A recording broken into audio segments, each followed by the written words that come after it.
Вот где мультипликатор Дмитро Лисенбард и где война? Как вы сошлись и что такое аэроразведка и как вы ее создавали, так ты сооснователь вообще?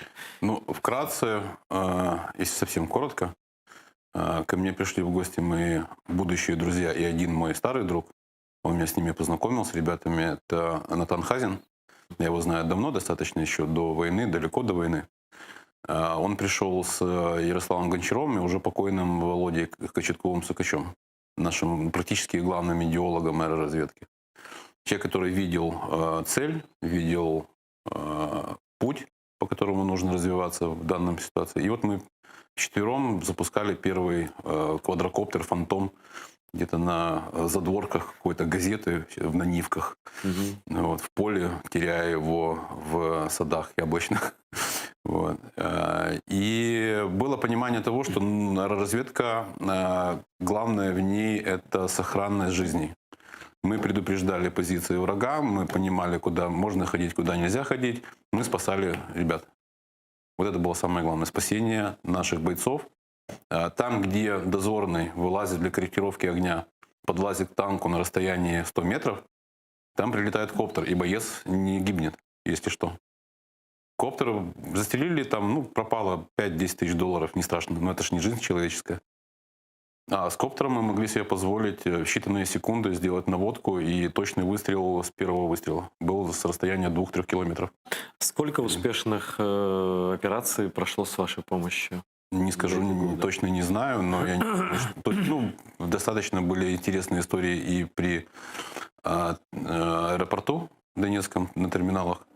Там мы помогали ребятам с коптерами подлететь, посмотреть, где сидит враг, чтобы была более точная наводка РПГ, чтобы, помогали.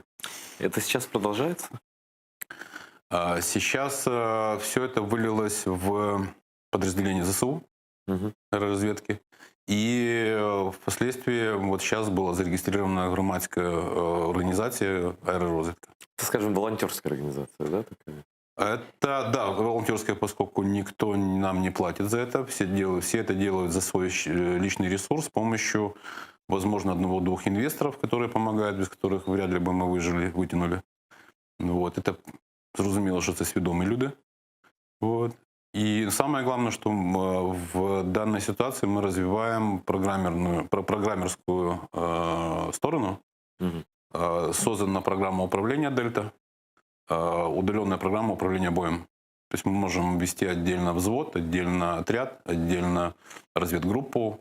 Все это контролируется и днем, штабом. И днем, и ночью? В любое время. То есть идут наши бойцы, да, разведчики, да, и вы У генерала на мониторе точки, на карте, куда нужно идти, он раздает команду, как в игрушке компьютерные, там, Battlefield, например. Вот. Генерал выставляет точку следования пути, люди получают сигнал, они понимают, куда идти, потому что генерал видит, что там можно идти. Или там не генерал, но кто-то ответственный за команду. Вот. Это помимо других интересных опций, которые есть в активах. Может, Фокину показать ваше кино? Может быть, он увидит? Да, он все видел. Я думаю, он все видел. Я думаю, не стоит заострять внимание на Фокине. Таких, как Фокин, много, к сожалению. Надо концентрироваться на своей цели и идти и не замечать этих людей.